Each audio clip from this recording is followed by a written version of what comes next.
जो वर्कशीट है वो है यौगिक एवं मिश्रण।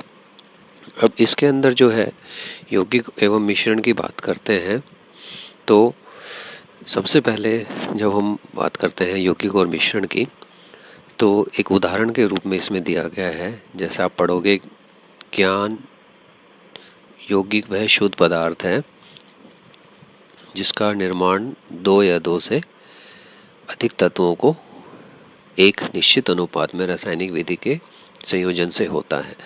तो अब इसके अंदर जब हम देखेंगे कि यहाँ पे एक लड़की जो है वो ज्ञान को समझा रही है कि यौगिक क्या होते हैं।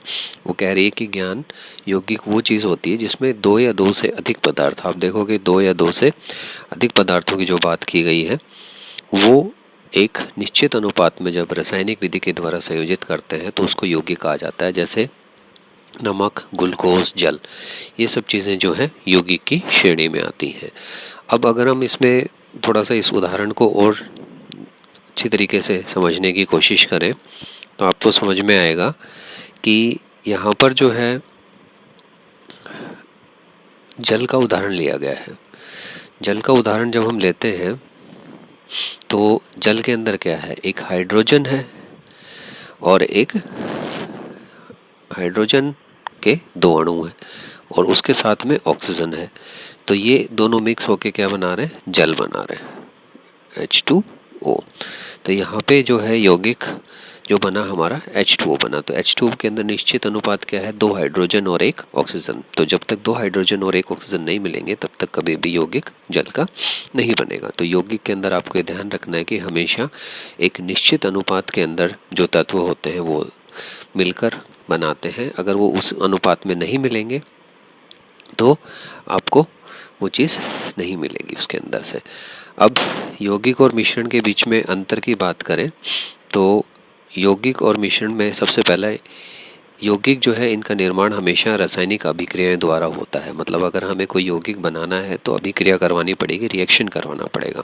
जैसे कि हमें कार्बन डाइऑक्साइड बनाना है तो हम क्या करेंगे, कार्बन प्लस ऑक्सीजन, या कार्बन को आप यूँ कह सकते हो हमने ऑक्सीजन की उपस्थिति में जलाया तो क्या बन गया, कार्बन डाइऑक्साइड। तो जब उनको हम रासायनिक अभिक्रिया करवाएंगे तभी ये चीज़ हो पाएगी। इसी तरह से जो है मिश्रण जो है, मिश्रण के अंदर जो है ये नहीं होता है। मिश्रण के अंदर कोई भी रासायनिक अभिक्रिया सम्मिलित नहीं होती है क्योंकि मिश्रण के अंदर क्या किया हमने, कोई भी चीज़ आपने उठा ली, मिट्टी कटोरी उठा ली, एक मुट्ठी उठा ली, कुछ भी चीज़ आपस में डाल के मिक्स कर दिया। यौगिक जो है शुद्ध पदार्थ कहलाते हैं। शुद्ध पदार्थ क्यों कहलाते हैं, क्योंकि यौगिक के अंदर जो भी चीज़ आप दो या दो से अधिक तत्वों को जब मिला रहे हैं तो उनका एक निश्चित अनुपात है, आपको पता है कि आपने क्या चीज़ मिलाई है। जैसे कि अगर मैं कहूँ कि ग्लूकोज की मैं बात करता हूँ, C6H12O6। अब इसके अंदर जो है ग्लूकोज के अंदर जो है एक निश्चित अनुपात के अंदर जो है हमने कार्बन, हाइड्रोजन और ऑक्सीजन को मिलाया। जैसे कार्बन 6 है, हाइड्रोजन 12 है और ऑक्सीजन 6 है। तो क्योंकि ये निश्चित अनुपात है इसलिए इसको हम शुद्ध पदार्थ की श्रेणी में रखते हैं। जबकि मिश्रण के अंदर जो है एक निश्चित अनुपात नहीं होता है। मिश्रण के अंदर जो है आप कोई भी वस्तु कितनी भी हो सकती है। उसके बाद यौगिक के जो संगठन सदैव स्थायी होते हैं। मतलब कि उस आपने एक बार जब बना दिया किसी यौगिक को, जैसे हमने हाइड्रोजन और ऑक्सीजन को मिक्स करके जल बनाया, तो वो फिर ऐसा नहीं है कि वो वापस थोड़ी देर बाद हाइड्रोजन और ऑक्सीजन अलग हो जाएंगे। मतलब जो बन गया वो स्थायी होगा।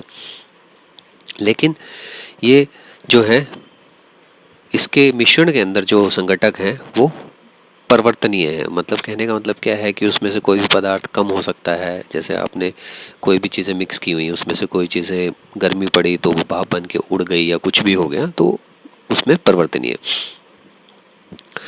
उसके बाद यौगिक जो है एक निश्चित ताप के ऊपर द्रव या गैस के अंदर बदलता है, ठीक है, वाष्प के अंदर। लेकिन मिश्रण के अंदर जो है अलग अलग तरह की चीज़ें होती हैं। तो मिश्रण समागी विषमागी दोनों प्रकार के हो सकते हैं। जैसे अगर समागी मिश्रण की बात करें तो दूध है और विषमागी मिश्रण की बात करें तो हवा है। तो इसलिए जो है उनके अंदर हम इन घटकों का उपयोग नहीं कर सकते। उसके बाद यौगिक जो है केवल रासायनिक अभिक्रियाओं द्वारा ही अलग किए जा सकते हैं। यौगिकों के अंदर क्या होगा कि जब वो रासायनिक क्रियाएं होंगी तभी आप उनको अलग कर सकते हो, अन्यथा नहीं कर सकते, जबकि मिश्रण के अंदर जो यौगिक हैं वो उनके गुणधर्म के अलावा हिसाब से भी अलग किए जा सकते हैं।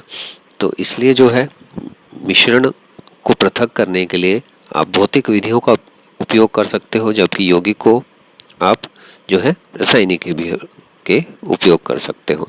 अब हम इनके प्रश्नों की बात करते हैं। प्रश्नों की बात करें, पहला प्रश्न है यौगिक और मिश्रण का उदाहरण सहित व्याख्या कीजिए। तो आपने देखा कि यौगिक और मिश्रण का उदाहरण सहित व्याख्या करनी है अगर हमें, तो ऊपर हमें यौगिक और मिश्रण दोनों दे रखे हैं। यौगिक की परिभाषा लिखो, उसके उदाहरण दे रखे हैं। मिश्रण की परिभाषा लिखो, उसके उदाहरण दे रखे हैं। अंतर स्पष्ट करना, इतने सारे अंतर दे रखे हैं, कोई भी 2 या 3 अंतर इनके लिखने हैं आपने।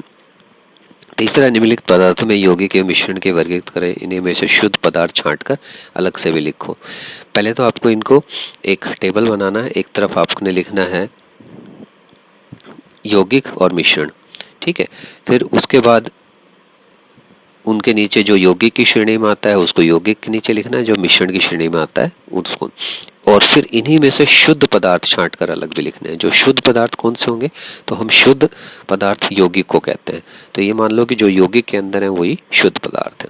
तो ये आपको ये एक्टिविटी समझ में आई होगी। इसको अच्छी तरह सुंदर राइटिंग में करना है। वर्कशीट 9 जो है आपकी दिनांक 24/7/2020।